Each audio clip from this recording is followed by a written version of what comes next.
questão é responder à pergunta inicial da live. Haverá paz no Oriente Médio?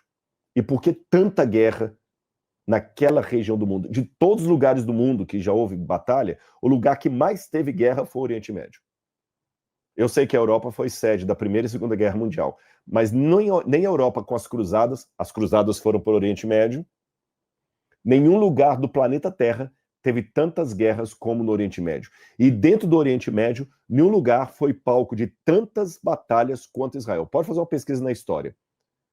O Sudão, a China, a Rússia, os Estados Unidos, as Américas, nenhum território do mundo teve tantas guerras quanto o Oriente Médio. E dentro do Oriente Médio, nenhum território teve tantas guerras, uma atrás da outra, como Israel. E dentro de Israel, nenhuma cidade foi tão destruída e reconstruída como Jerusalém.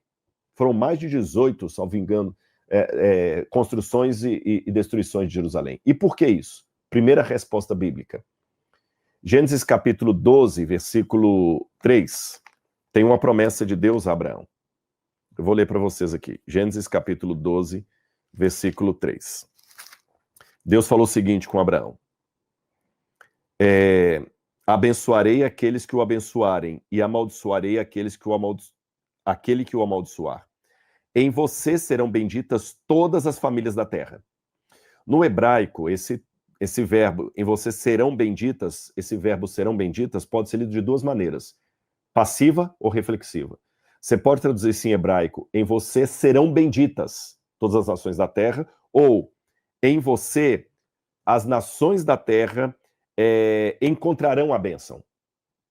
Tá certo? Através de você. Agora, veja, quando Deus decretou isso com Abraão, Deus também já mostrou para o diabo a quem ele deveria tentar destruir, porque lá no Éden, Deus falou com a mulher o seguinte: eu colocarei inimizade entre o seu descendente, Eva, e a descendência da serpente. E falou também para a serpente: eu colocarei inimizade entre você e o descendente da mulher. Como o Messias viria pela linha de Abraão, é óbvio que o diabo entendeu que se tinha um povo que ele tinha que destruir, era a descendência de Isaac. O diabo voltou toda a ira dele contra a descendência de Isaac. Por quê? Porque era dali que viria o Messias. Então ele tinha que destruir essa descendência para impedir que o Messias viesse.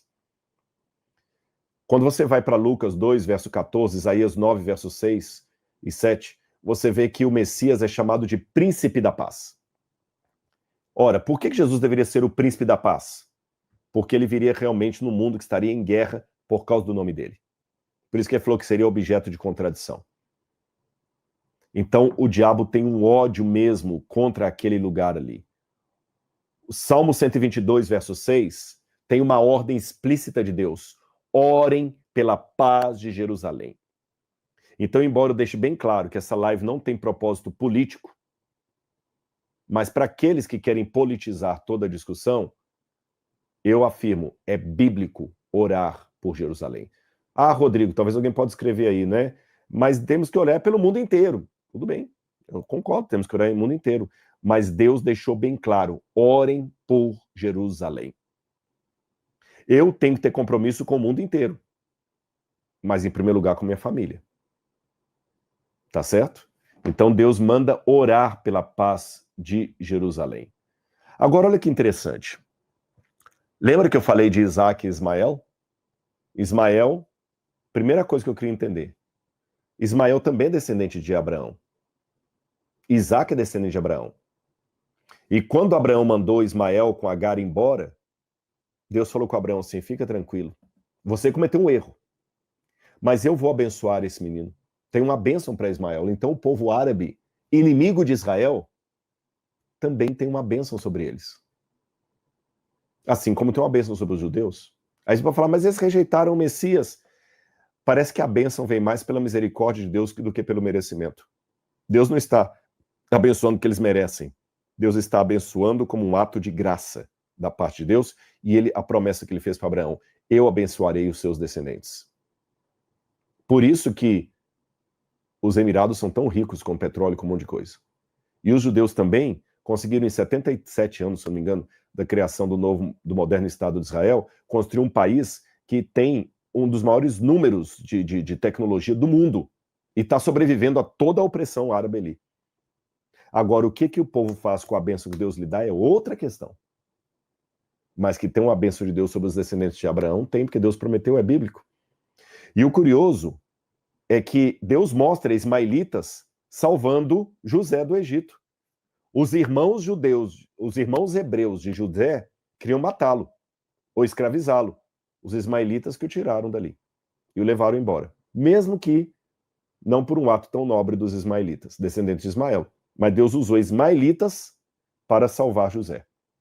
Outro detalhe, no final da morte de Abraão, Gênesis 25, verso 9, mostra Abraão e Ismael juntos em paz, perdão, corrigindo, a Bíblia mostra Ismael e Isaque juntos num acordo de paz, sepultando o pai de ambos. Olha que interessante. A Bíblia mostra Ismael e Isaque juntos ali, sepultando o pai deles.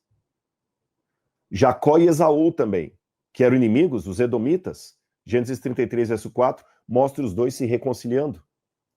Então dá para ter uma paz entre árabes e judeus. É bíblico. Os ancestrais deles fizeram as pazes lá atrás. Por que hoje precisam brigar? Dá para fazer uma paz. Tem uma profecia também muito linda de Isaías, capítulo 19, que eu quero ler para vocês. Isaías, capítulo 19, versículos 23 a 25, diz assim. Eu vou ler. Olha que linda essa profecia. Naquele dia, haverá uma estrada do Egito até a Assíria. Todo o Oriente Médio, você já conhece o mapa agora. Os assírios irão ao Egito e os egípcios irão à Assíria. E os egípcios adorarão com os assírios. Naquele dia, Israel será o terceiro com os egípcios e os assírios, uma bênção no meio da terra. O Senhor dos exércitos os abençoará, dizendo: bendito seja o Egito, meu povo. Olha que interessante isso aqui. Bendito seja a Assíria, obra das minhas mãos. Bendito seja Israel, a minha herança. Ponto final. Olha o povo de Deus nos últimos tempos. O povo de Deus nos últimos tempos, por isso que Apocalipse, quando fala do povo de Deus, fala de todas as nações, tribos, línguas e povo. Olha a promessa para os últimos tempos. O Egito está aqui, você lembra do mapa que eu mostrei.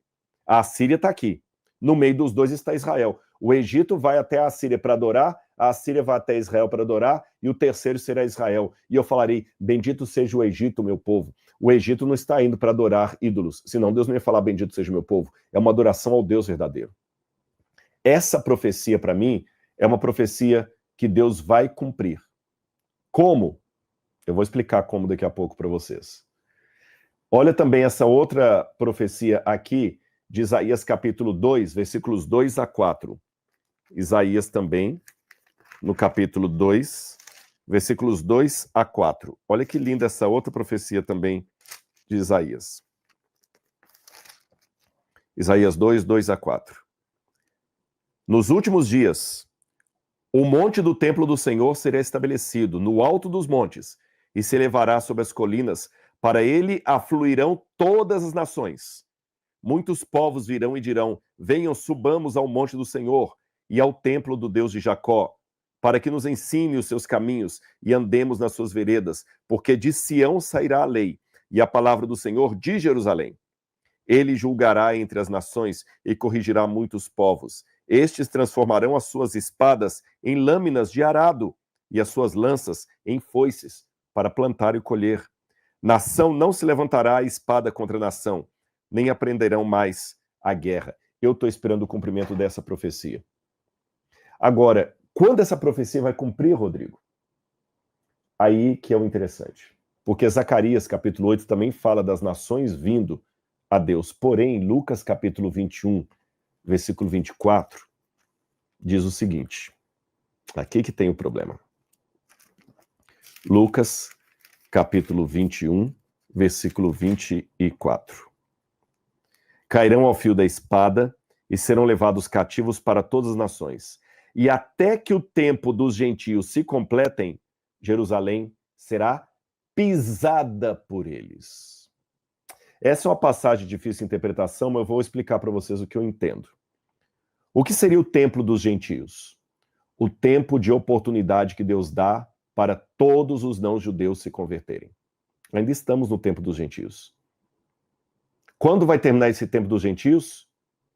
Quando o fechamento da porta da graça acontecer, vir do tempo de angústia e Cristo voltar nas nuvens com poder e grande glória. Tanto é que logo a seguir, depois que fala o tempo dos gentios se completarem, está descrito justamente a segunda vinda de Cristo, que está aqui, olha. Haverá pessoas que desmaiarão de terror, tempo dos gentios, e então virão o Filho do Homem vindo nas nuvens. Quando você vê as pessoas desmaiando de terror na expectativa das coisas que vão sobrevir ao mundo, que até o poder do céu vai ser abalado, e então verão o Filho do Homem, não diz aqui que as pessoas vão a Jerusalém se converter. Então, quando vai se cumprir essa profecia de Isaías, que é repetida por Malaquias, que é repetida por Zacarias, em que todos virão ao templo de Jerusalém? Vai se cumprir quando a nova Jerusalém descer do céu. Até lá, Jerusalém vai ser pisada pelas nações. Então, meus irmãos, eu oro pela paz de Jerusalém. Eu sei que biblicamente seria possível essa profecia se cumprir hoje, se os descendentes de Jacó e Esaú, se os descendentes de Ismael e Isaac se unissem como Ismael e Isaac fizeram as pazes durante o funeral de Abraão. Se os povos se unissem, como Jacó e Esaú fizeram as pazes, que Esaú agarrou Jacó e começou a chorar de emoção.